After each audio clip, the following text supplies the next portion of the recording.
Are your door locks not unlocking or locking incorrectly like this? Today we're going to show you how to take this door apart and replace what's wrong and actually fix what's wrong on your 1998 Honda Accord. Let's get started right now. Hey everyone, this is Tom with Fresh Vintage. Today we have our 98 Honda Accord. With a quick note, I believe this will cover 98 to 2002 Honda Accords.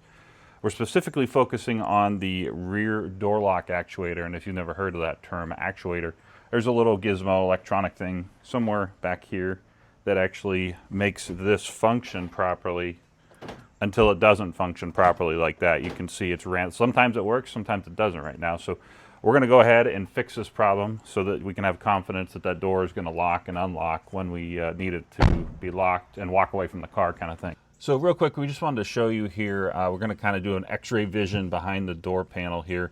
This is the Harbor Freight Icon T10 scan tool, and it's running their brand new TrueFix software.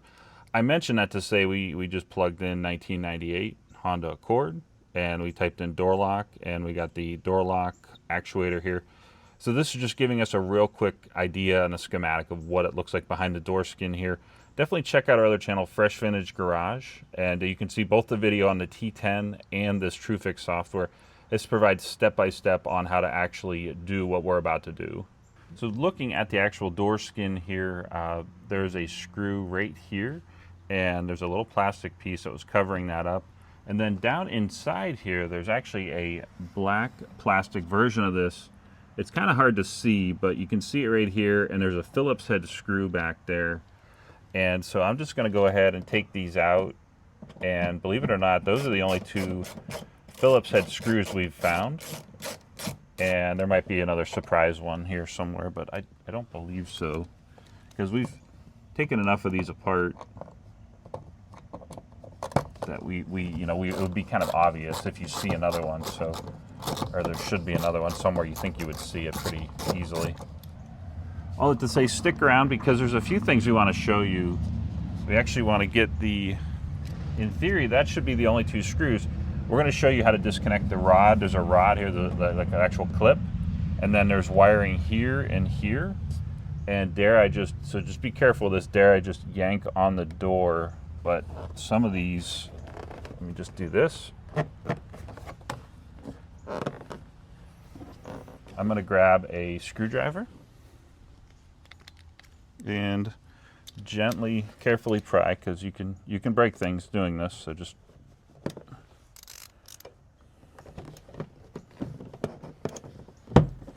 there we go. What you're hearing is the plastic actual like pop. They just quick connect into the metal of the door. And now that I got one, I can start pulling. And don't be afraid to give it a little bit, but don't He-Man rip this thing off of here. I'm just going to proactively pull this out of the way, and it's kind of hard to see, but back here there's a little plastic clip. You just want to push this off of that rod, and then that rod will pop up, and that is actually the rod that goes back and actuates the door lock manually here when you pull the door handle. I just want to see what else is in here because I feel like something is holding this, but I can't quite put my finger on it. Ah, there we go. Just take your time doing this. There we go, just like that, just that fast. Now on the back side of this, you're going for two things. You're going for the light, and that is, I'm just going to do that. That's an actual LED light we installed. I'm just going to set that in the door, and then back here, technically you wouldn't have to take this off here, but we're just going to take it off to get the door skin completely out of the way. Just want to push the little clip in, and now our door skin is completely disconnected from the car. Let me set that aside. And this is the actuator we were looking at on the diagram earlier. And it's very convenient that it actually needs a Phillips head here. So we have 1 and 2. I'm just going to preemptively disconnect. There we go. You don't want to have to go to the pick and save or something and find that.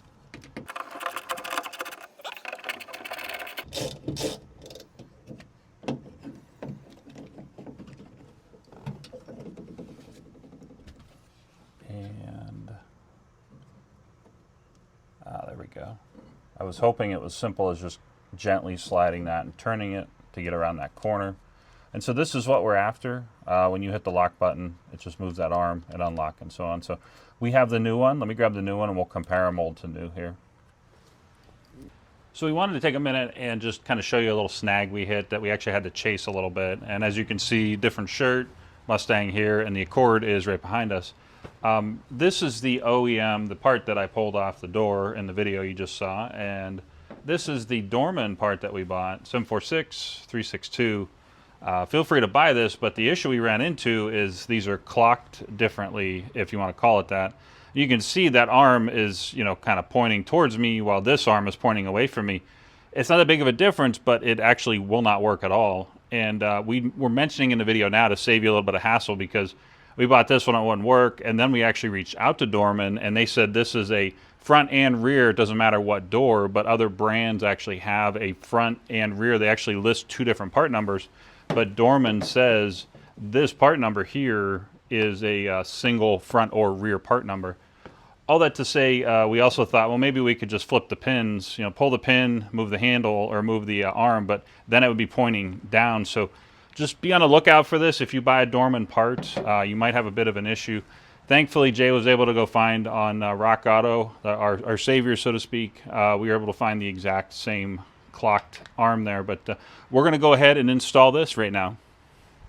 So just to give you a quick visual on what we're talking about here, you can see that arm won't even try to engage. It looks like it will, but it won't, because that arm actually has to come over more to actuate the door lock. And this, you can see it's all the way over already. So we're going to put the other part on. We're going to start by putting this on, and then we'll just slide it around the S there. And then it basically just sits in place there. So we'll just grab our screwdriver and our screws. And it's not a head bolt, so that's tight enough. And from here, we'll just start throwing everything back together.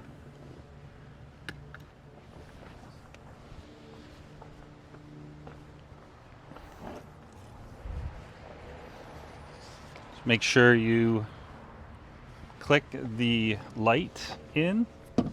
Start here. Actually twist, not click, but this clicks in. And there's that. Then just make sure you fish this through here. And the tricky part is holding this upright while making sure that that actual rod doesn't disappear on you down under the door. There's that. And you can see I have the top of the door already up there. So the challenge is just getting it, there we go, just to like imagine your fingers, you're holding on to a ledge. That's what you're dealing with there. So, but the bottom of the door should start popping into place. You don't necessarily have to hit it that hard, but a good whack with your hand is acceptable. And then you just want that rod to go right in the end here. So this will take a little bit of finesse. That actually went shockingly a lot easier than I thought it was going to. There's that. And if it looks like and feels like this was actually kind of fast and simple, it actually was kind of fast and simple. I will make note that there are two different screws, so I did not pay attention when I pulled this apart. So just make sure you pay attention to that. This has to go, there we go. See, you can see on the actual part of the door here, you can see it needed to go back a little bit more. Now the hole's lined up.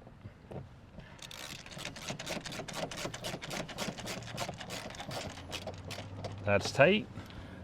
And we have this going on, so there we go. You can see again, there's like a dirt marker, so to speak, right there. So we'll just push that back to make sure the screw goes in.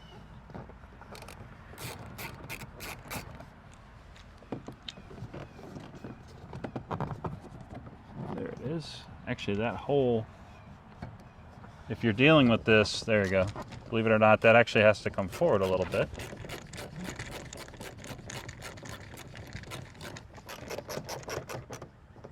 That's tight. There we go. And then a little, if you look in here, that little clip, it's actually a plastic piece there. Just pops in place, and then you push it down. And we have to give stick around because we have to give the door the actual test, which we'll do just a moment. But don't forget this, I should say, not forgive. Well, we'll get all this together and then we'll try the door next. All right, the moment you've all been waiting for. I'm gonna hit the button. And there we go, up and down, locked and not unlocked. And we did this a few times off camera, but you know, just give it a few shots. Make sure nothing comes apart in the door. Make sure you check the door handle inside, obviously, too. But you know, seems to be fine. And just like that, you saved yourself about an hour worth of labor at the shop. They probably charge you 1 hour. And you know, the price of the actual actuator's pretty inexpensive. So all in all, you could do this with basically a number 2 Phillips screwdriver. I mean, we just used our hands on that. And we did get that small flat blade screwdriver just to get those plastic pieces out, but you could probably get those out without the screwdriver. So now that you've fixed your own car, you too can be a certified fresh vintage mechanic. And we appreciate you watching. If you like classic cars and muscle cars, if you like Chargers and Chevelles, if you like fixing up your Accords and your Hondas, if you like keeping your cars certified fresh and on the road, Fresh Vintage is your channel. Please like and subscribe, and as always, thanks for watching.